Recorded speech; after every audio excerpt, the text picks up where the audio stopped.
Hey everybody, welcome again to another episode of Disability Landscape. I'm your host, Charlie Brose. With me this week again, Mr. Paul Pranghofer. Paul, anything new happening in your neighborhood? Nope, not a whole lot, other than I'm just getting old. Yeah, I understand you a pretty big birthday coming up, so we're all looking forward to celebrating. Let's jump right into it and introduce our guests today. We have with us Mr. Terry Hansen, who you've met before, and Mr. Mike Hansen, no relation. And they're going to talk to us today about a group they belong to called Capable Partners, what is the main scope of Capable Partners? Either one of you. If you're asking about the mission, it's basically to encourage growth opportunities by getting physically challenged individuals out into the outdoors. We do that mainly through hunting and fishing. We also have an ATV ride and some opportunities to camp and a pontoon available on Lake Mille Lacs. Very nice. As well as a boat up on by Lac Leparo. Oh, okay, way up there. Yep. We have a couple of ice houses for ice fishing. Okay. Now, the ice houses, they're the newer trailer types right now. Yes. That you can just pull out on the lake and open a hole and you're ready to go. Drop the ramp and wheel in there and start going, Now, on the ice fishing excursions, do you guys, I know those are, they're like rolling campers basically. Do you guys stay overnight in them, or is there usually just day trips? You can. I haven't, I've been on a couple of times and have not stayed overnight. Okay. They're equipped that you could, there's some bunks in there and you could stay. Okay. Ice castles is the make of them. Sure. And they're actually quite luxurious. So they're nice and warm, and that's the main thing, I think. Yeah. Go ahead, Paul. What lakes do you do the ice fishing on, and does that vary? It varies. We've had a house on Medicine Lake for some time. That's a permanent house. We've been on Buffalo Lake and then out to Lake Leparo. Okay. We've had a big, they call it the extravaganza. Now I'm drawing a blank. Who sponsors that, Mike? Clam. Clam. Okay. Which they make portable fish houses and a lot of ice fishing tackle and general rods and so forth. Okay. Yeah. And they and that is quite a deal. I think we had 40 or 50 fishermen out there last trip, and Makes for a nice day. yes, yep. And there were big houses set up. You could park your car in the house I was in. There were 4 of us fishing in there, and we had all kinds of room Wow. in that. But it's pretty nice. So they're ice mansions now. Really, yes. Yes. Yep. But we do. I don't do any hunting, so Right. well, Mike will have to tell you about that. But we do about 11 fishing outings: Prior Lake, Lake Pulaski, Minnetonka, Mille Lacs, Lanesboro. We do Okay. trout fishing down in Lanesboro, Okay. and 3 launches out on Mille Lacs. Okay. And for these, or many of these, I presume you take like a pontoon out to. On Mille Lacs, it's the big launches. Okay. I think they're 52 by 14, something Wow. like that. So they're big. And when we go to like Prior Lake, the Prior Lake Sportsman's Club sponsors that, so they get pontoons from people on the lake Oh, Oh. nice. and then get us out. Okay. So And Mike, the hunting seasons are coming up. Yes. So, is there particular places you guys go, or Oh, yes. you just pick different places? Oh, no. We have our hunts are usually at set places. Okay. We have a great waterfowl opportunity through the U.S. Fish and Wildlife Service down in the Minnesota River Valley, basically. Okay. We have deer hunts that we sponsor in cooperation with the DNR at the Vermilion Highlands, Okay. in the Carlos Avery Wildlife Management Area, Lac Leparo. Okay. We also have a deer hunt through Sherburne, and we're going to get one started this year in the St. Louis Swamp.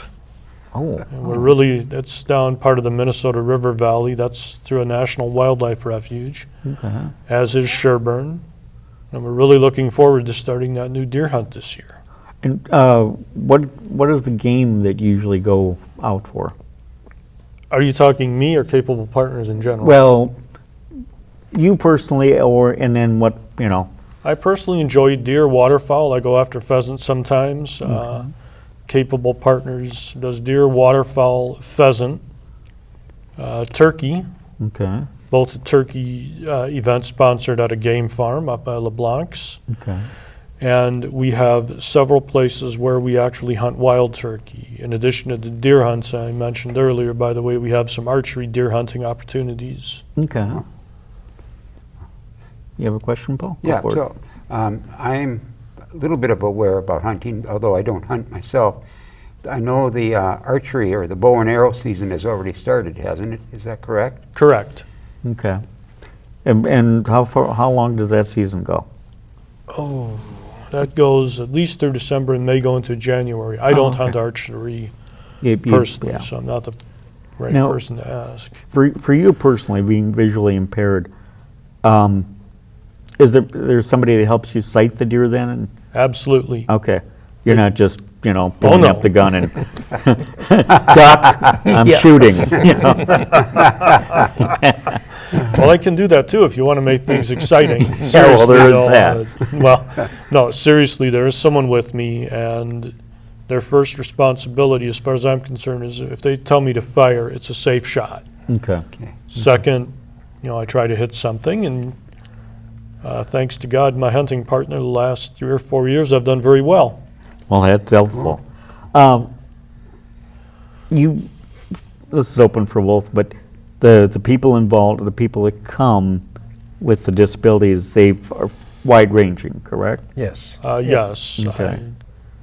So, because, my question is, how do you get the wheelchair into the deer stand? Well, you have a ramp up to the deer stand, and you just roll right up into there. There's actually the accessible deer stands out there. Oh, yes. They're, Oh, that's very cool. they're kind of like a small fish house, except they have windows cut into them Oh, okay. that you can open to aim a gun or a bow through, Okay. and you can sit in relative comfort, keep the rain out, keep some of the wind out, and so Right. forth. That's encouraging. So, go ahead, Paul. Yeah. So in your organization, I know you both must sound like you participate in it. Like in the hunts, is it a one-on-one then, so that for each hunter with a disability, there's a able-bodied hunter also? That is the intent. Okay. There are times when we may allow the AB to leave a blind temporarily or something, but usually it's one-on-one. There's an AB and a physically challenged individual hunting. Okay. And how about with the fishing? How does that work? Fishing is pretty much the same situation. I don't know that there's 1-to-1 on that. We might have 1 or 2 able-bodied in a boat with 3 or 4. Now, if we do the launches, we've had as many as 26 people on there, and half of those are disabled, and then half. And it's 53 feet long. We need somebody that can run back and forth from one end to the other. And we usually do a nice barbecue with brats and burgers and potato salad and all that stuff. So Because they didn't catch anything during the fish. we can't have the fish till after we get off the lake. Oh, okay. So Okay. Now, all the people that are assisting the disabled hunters and fishers, they're all volunteer then? yes, That's correct. yep. Okay. Is there like a lead office for Capable Partners, or, how is it operated? It is usually operated out of the homes of various volunteers. Okay. We do board meetings once a month via Zoom. Okay.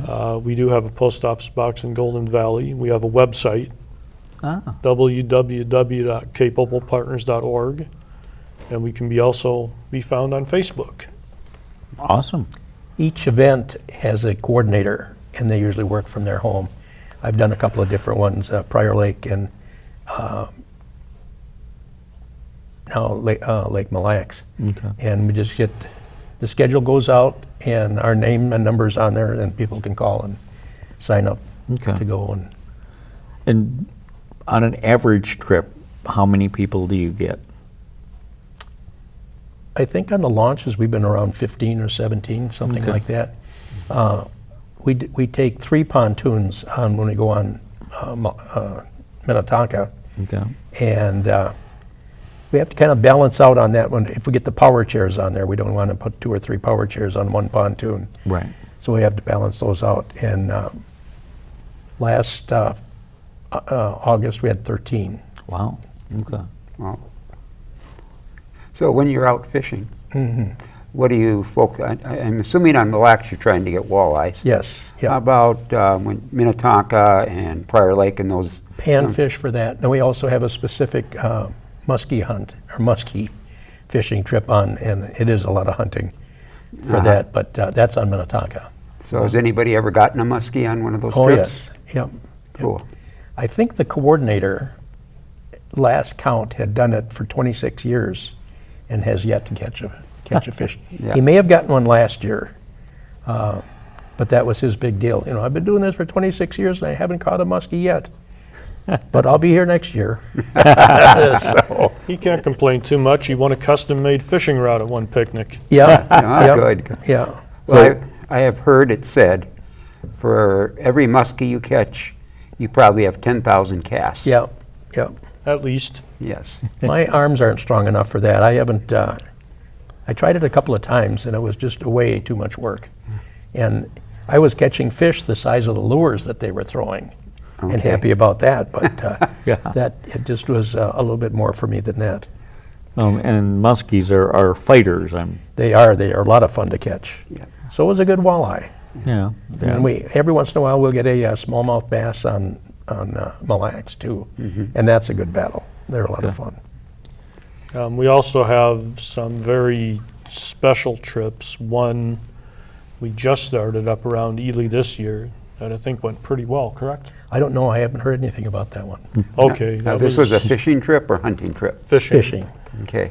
We did, And go ahead, go Mike. ahead. Okay. We did have one up on Rainy Lake. Yes. That it was a drawing. Yep. We have a big banquet the first Saturday of March. And silent auction and everything, a big deal there. And have had a couple of different trips.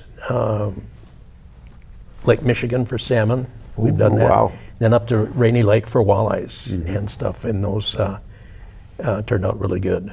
We get private or professional guides, and they're fancy boats with everything on there. And they put you can see in the whites of their eyes on the fish. They've got graphics on there that are incredible. Wow. But Wow. it's really a lot of fun. Now, you mentioned having a banquet once a year. Do you draw people from throughout the state or even Wisconsin, or how does that work? I think we're pretty local Okay. around here. Yes, we're mainly the Twin Cities. We do have people throughout Minnesota though, and a small number I think in Wisconsin. Okay. Well, I know we had a couple on the Mille Lacs trip from Montgomery, and Okay. Albert or St. Michael is another spot. So No. pretty much around the area. Do you see an issue with outreach to trying to attract more people from outstate, or No, is that just not the goal? no, we have a goal. We will be very happy to serve anyone pretty much within Minnesota is our main focus, I would say, at this time. And we do have a few people up around the Appleton area, Okay. Okay. I think, to take advantage of a deer hunt at Lac La Paro mainly. There's some ice fishing out there they do too, I believe. Isn't that correct, Terry? Yeah. And So, we, so it's kind of regional, maybe then? You get people from that region that are more interested, I suppose? Pretty much. 'Cause And, it's easier for travel and A whatnot? lot of it is transportation. Yeah. And we don't provide that. Right.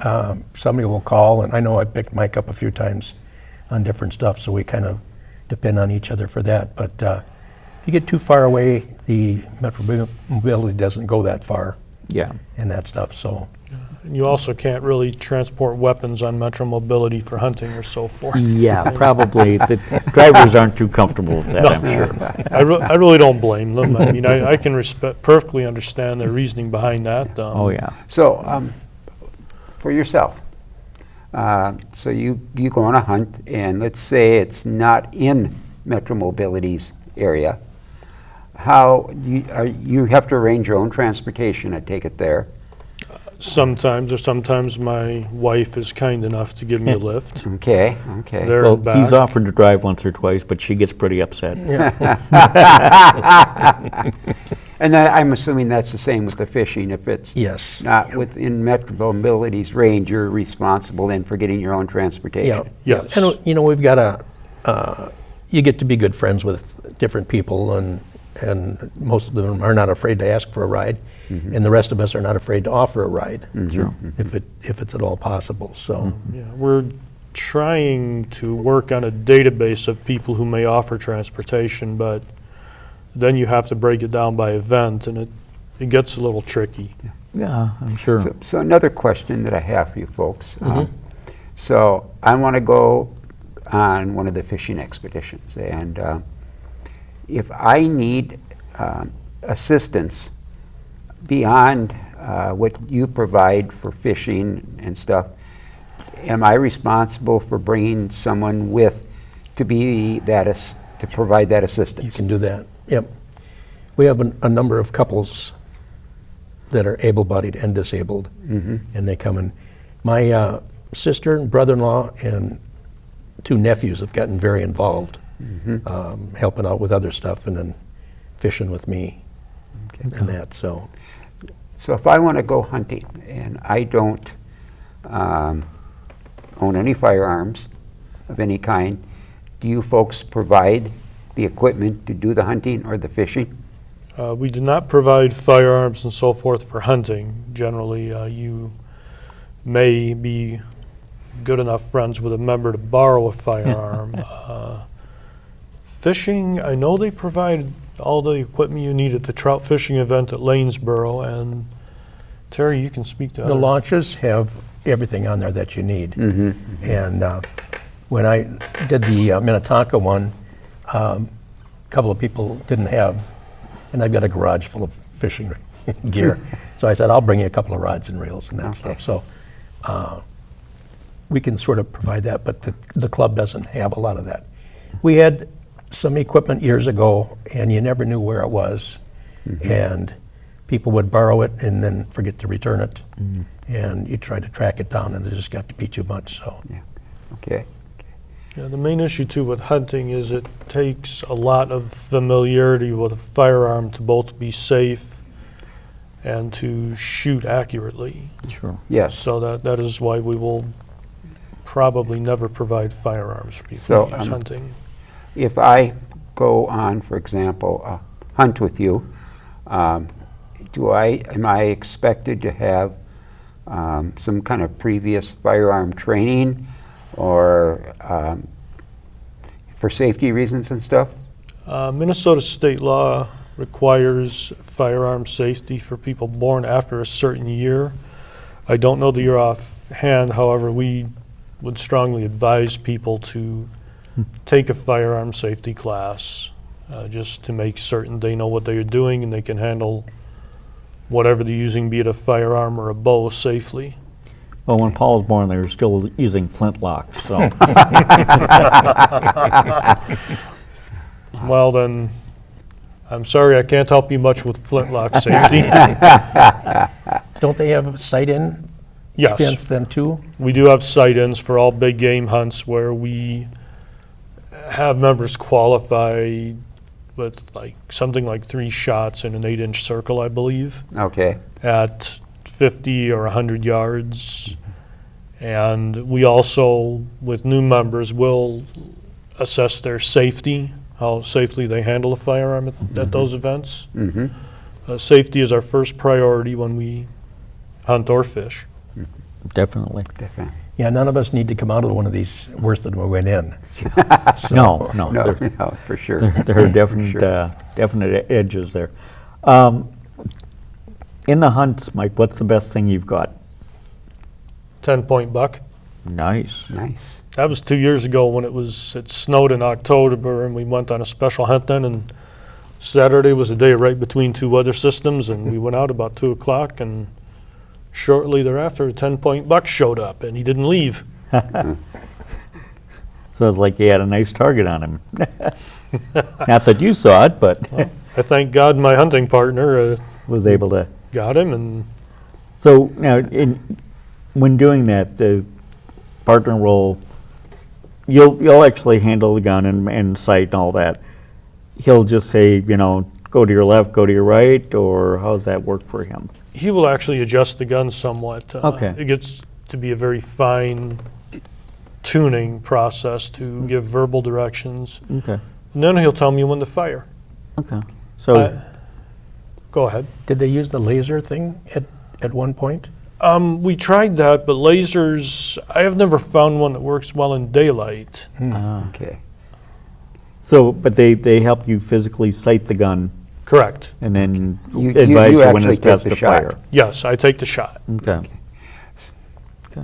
So how do you do any duck hunting then? I've done plenty of duck hunting, the same thing. They move the gun around, tell me when to fire. I've pheasant hunted and expect to again next year. Okay. So how to explain, I would like to, just my understanding, have you had anybody in a wheelchair do the pheasant hunt? Absolutely. And so my idea of pheasant hunting is you walk up and down rows of corn, you have a dog out in front of you, and they're trying to they scare the pheasants up. So how does that work for you folks? Well, we do more pheasant shoots where you can have someone in a wheelchair in a specific location, or any hunter for that matter, and they will throw so many birds off of a tower, and you shoot at them.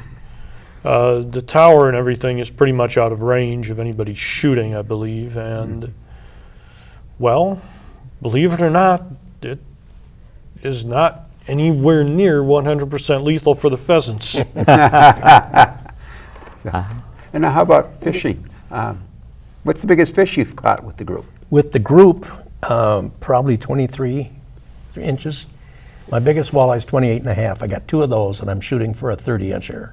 Okay. And my biggest northern was 44 inches, and that was on a No, on the private trip walleyes, up to Canada. the Okay. walleyes that size, though, you can't keep them any longer. Or can you On keep Mille a Lacs, game? it's between 21 and 23 inches. You can keep one. Okay. Got one this year. Okay. We were Yes. able to. Yes. And we had some, we must have been able to keep 5 or 6 in the last trip I was on. One guy came out and signed up on the ship, gave me his dues and his application, and ended up catching the biggest fish. Oh, wow. So, Okay. So, I should explain to our audience that if anybody recognizes Terry, it's because he was in a Minnesota lottery commercial. yes, yeah, Is that you sitting out on the dock? it is, yes. Yeah. Was that by chance Fish Lake up in Maple Grove? No, it was down south in Lakeville someplace. Oh, okay.